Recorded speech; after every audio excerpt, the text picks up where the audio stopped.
नमस्कार दोस्तों, स्वागत है आपका हमारे YouTube channel Delhi stenographer zone में। मैं हूं सोनू कुमार। कल हम लोगों ने देखा था डे 1 में जो हम लोगों ने देखा था कि व्यंजनों को कैसे हम लोग लिखते हैं, सिंबल में कैसे उसको दिखाते हैं हिंदी आंसू लिपि में। आज हम लोग देखेंगे जो उसमें कुछ चेंजेज है, उसमें जो कुछ एक्स्ट्रा तरीका है, अलग तरीका है, उसको देखेंगे। तो देखिए, त वर्ग का व्यंजन जो हम लोग चाप से लिखे थे, उस चाप को दूसरे तरीके से भी हम लोग लिख सकते हैं। तो देखिए कैसे लिख सकते हैं बोर्ड पर। चलिए देखिए, त वर्ग का व्यंजन, त वर्ग।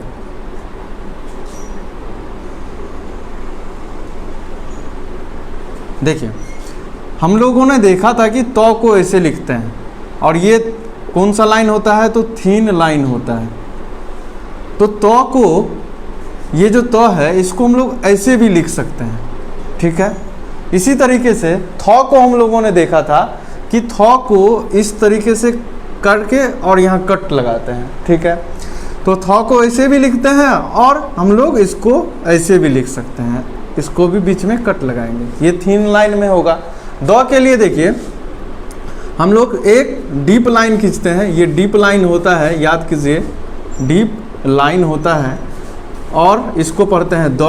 और ध के लिए हम लोग क्या करते हैं, द के लिए फिर इसमें इधर से भी इसको हम लिख सकते हैं, ठीक इसी तरीके से ध में भी इधर से लिखते हैं। कल हम लोगों ने ऐसे देखा था, इस तरीके से। आज हम लोग देखिए कि इसको इस तरीके से भी हम लोग लिख सकते हैं, ठीक है। नौ के लिए तो वही है, नौ ऐसे ही लिखा जाएगा जैसे लिखा गया था। ये इसमें है कुछ चेंजिंग देखते हैं, और जो है आपको इसके अलावे भी कुछ चेंज है। जैसे आपको रॉ लिखना है, रॉ हम लोगों ने देखा था कि रॉ हम लोग ऐसे लिखे थे, यानी कि इस टाइप से, ठीक है। रॉ को हम लोग इस तरीके के अलावे हम लोग इस तरीके से भी लिख सकते हैं इसको, ठीक है। कल एक स्टूडेंट का कमेंट था कि सर 100 में अंतर पता नहीं चलता है, यानी कि ये जो 300 होता है, ये 100, फिर आपको ये वाला 100, या फिर आपको ये वाला 100, इस तीनों में जो अंतर होता है सर पता नहीं चलता है। तो देखिए, इस तीनों में जो अंतर है वो पता करने के लिए हम आपको बता रहे हैं कि जैसे आपको शिक्षक शब्द लिखना है, शिक्षक शब्द लिखना है, तो स्टेनोग्राफी लिखने वक्त जो शिक्षक का 100 होगा वो तो ऐसे ही होगा, शिक्षक का जो 100 होगा वो हम ऐसे ही लिखेंगे। लेकिन जब उसको हिंदी में ट्रांसलेट करने लगेंगे तो क्या आपको लगता है कि आप इस तरीके से लिखेंगे? नहीं, ये गलत होगा।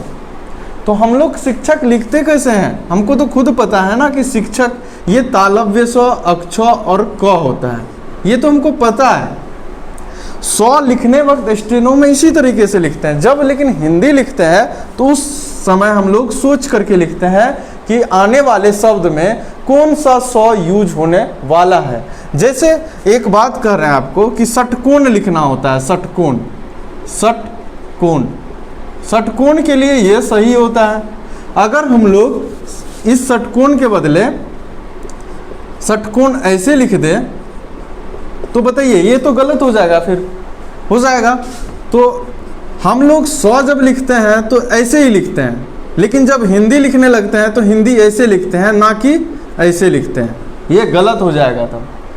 तो 100 में इस तरह से हम लोग अंतर को पता करते हैं, शब्द पे हम लोगों को पता चलता है कि क्या अंतर उसमें आ रहा है, ठीक है।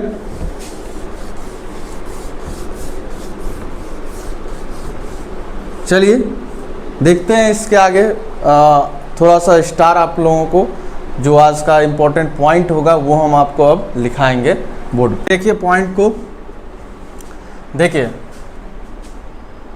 9 को काटते हैं तो म पढ़ते हैं, म पढ़ते हैं। पहला पॉइंट था कि 9 को काटते हैं तो म पढ़ते हैं। तो देखिए 9 लिखा कैसे जाता है, तो आप देखे होंगे कि 9 ऐसे लिखा जाता था, ठीक है। देखिए इसको 9 कहते थे, और इसको काटेंगे तो कैसे काटेंगे, इसको काटेंगे ऐसे, तो इसको पढ़ेंगे म। यानी कि म को लिखने का ये भी तरीका हो सकता है, या फिर आप जो म को सीखे हैं कि इसको उल्टा कर देते हैं तो म लिखते हैं, तो ये भी हो सकता है।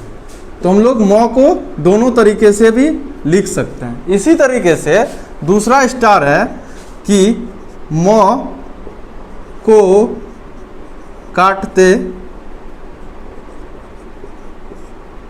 हैं तो नो पढ़ते हैं।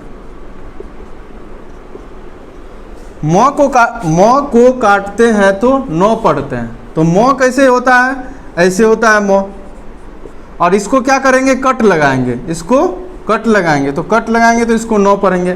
तो नो को पढ़ने का दूसरा तरीका ये भी है, यानी कि आप इसको नो को भी दो तरीके से पढ़ सकते हैं। नो को ऐसे भी लिख सकते हैं और नो को ऐसे भी लिख सकते हैं। एक दूसरे का अपोजिट होता है, यानी कि नो को काटिएगा तो म पढ़िएगा, नो को काटिएगा तो म पढ़िएगा, और म को काटिएगा तो नो पढ़िएगा। तो ये है इसका तरीका, आप नोट कर लीजिए। इसको वीडियो पॉज करके आप लोग नोट कर लीजिए, हम मिटाते हैं।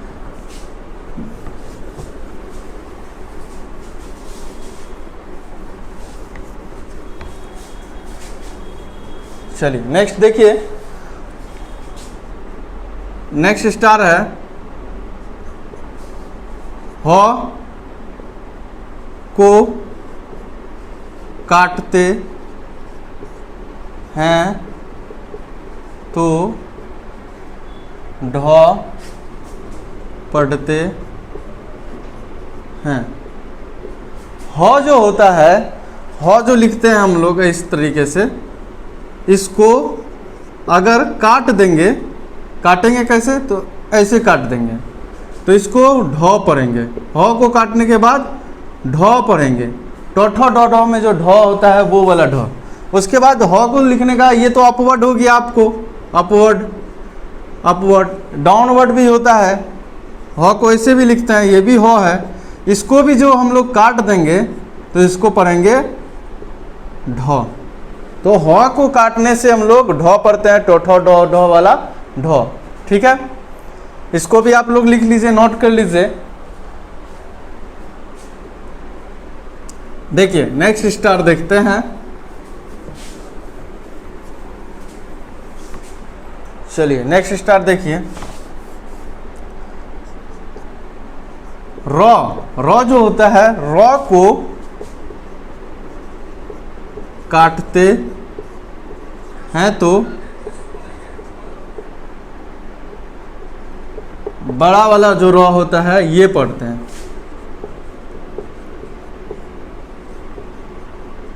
यानी कि ये वाले र को काटिएगा तो ये वाला र पढ़िएगा। कहने का मतलब, अगर ये र है, ये र है, अपवर्ड लिखा गया है, ये इस बात को ध्यान दीजिएगा, अपवर्ड डाउनवर्ड को, तो इसको हम लोग काटेंगे ऐसे, तो इसको पढ़ेंगे बड़ा वाला र। ये र है तो इसको पढ़ेंगे हम लोग बड़ा वाला र। र को काटने से बड़ा वाला र पढ़ते हैं। तो देखिए हम ये कहना चाहते हैं कि आप लोग जितने भी व्यंजन हैं उसको अच्छे ढंग से प्रैक्टिस कीजिए, यानी कि 1 आवर कम से कम प्रैक्टिस कीजिए। आप लोग 1 आवर कीजिएगा तो ही आपको याद रहेगा कि किस व्यंजन को कैसे लिखा जाता है हिंदी आशुलिपि में। तो उसके लिए हम पहले भी बता चुके हैं कि आपको किस तरीके से प्रैक्टिस करना है। कैसे प्रैक्टिस करना है, तो आपको क्या करना है, सारे व्यंजन को उल्टा पुल्टा लिखना है। स, क, ट, ल, र, त, द, ह, प, म, इसी तरीके से आप लोग लिखेंगे।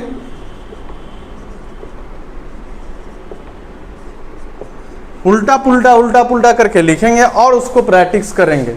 ठीक है, देखिए नेक्स्ट डे हम लोग देखेंगे, इसके अलावे भी कुछ पॉइंट्स हैं वो हम आपको बताएंगे। आप लोग इसको अच्छे से ढंग से प्रैक्टिस कीजिए और हमारे इस चैनल को सब्सक्राइब कीजिए, लाइक कीजिए, शेयर कीजिए, कमेंट कीजिए। अगर आपको कोई प्रॉब्लम हो रहा हो, समझने में प्रॉब्लम आ रही हो, तो कमेंट करके आप बता सकते हैं कि मुझे ये प्रॉब्लम है, मैं उसका सॉल्यूशन यहाँ पर आपको बताऊंगा कि कैसे उसको समझा जा सकता है।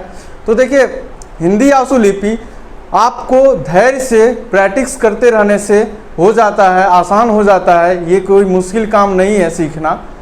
तो आज के लिए बस इतना ही था। धन्यवाद।